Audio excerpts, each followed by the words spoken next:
Good evening. I'm Brian Reagan. This is Tyler Kelly. and we welcome you to our Twilight Talks. Tonight we're in 1 Samuel chapter 2, verses 11 through 17. Tyler? Then Elkanah went to his house at Ramah, but the child ministered the Lord before Eli the priest. Now the sons of Eli were corrupt; they did not know the Lord. And the priest's custom with the people was that any man who offered sacrifice, the priest's servant would come with a three-pronged flesh hook in his hand while the meat was boiling. Then he would thrust it into the pan or kettle or cauldron or pot, and the priest would take for himself all the flesh hook brought up. So they did in Shiloh to all the Israelites who came there.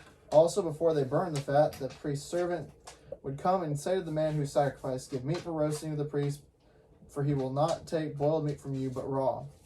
And if the man said to him, "They should really burn the fat first, that you may take as much as your heart desires," he would then answer him, "No, but you must give it now, and if not, I will take it by force."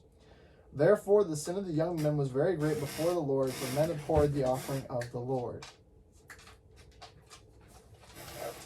All right, so we have, for lack of a better way to say it, two bad boys. This is one of their two categories of bad. The other category is later on. Eli wasn't a bad priest. Eli wasn't a bad judge. How bad was the society? This tells you how bad it was.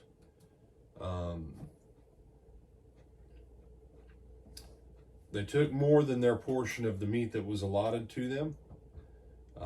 They weren't supposed to eat the fat. The Lord said, no, don't eat the fat. The fat's mine. And what have we found as time's gone on? You really need to trim the fat off of the meat. It's one thing for you to cook it with the fat attached to it, but when you get ready to eat it, you trim the fat off. But the fat's the best part. It is the best tasting part.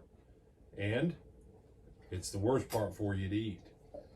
So these things, you say, no, this goes back to when the Lord said, none of the diseases of Egypt will come on you. None of these other diseases will come on you. This was why. Well, they decided to go against that. But not only did they decide to go against it. Is it bedtime yet? Yes. Okay. Not only did they decide to go against it, but then in the event someone was actually trying to do what the Lord said, then they would beat the fire out of them. While they were there, at the altar, at the tabernacle, they would just kind of, mob rush them and beat the living tar out of them. We introduced this tonight. These were bad boys. So you say, well, how does this pertain? We'll get to it.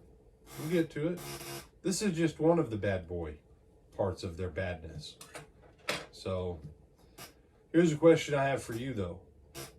Do you actually interfere? Maybe with gossip? Maybe with smart aleck comments? Maybe by not being supportive? Do you interfere with people who are trying to obey the Lord? All of us need to answer that question. All of us.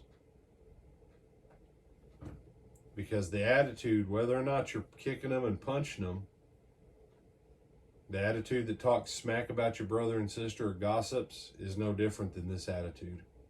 Same attitude leads to the same place, ruining other people's faith. On purpose. There's on accident, and then there's on purpose. And if you think gossip and smack talking aren't on purpose, then you are extremely self-deluded. So I'm Brian Reagan. This is Tyler Kelly. We bid you good night.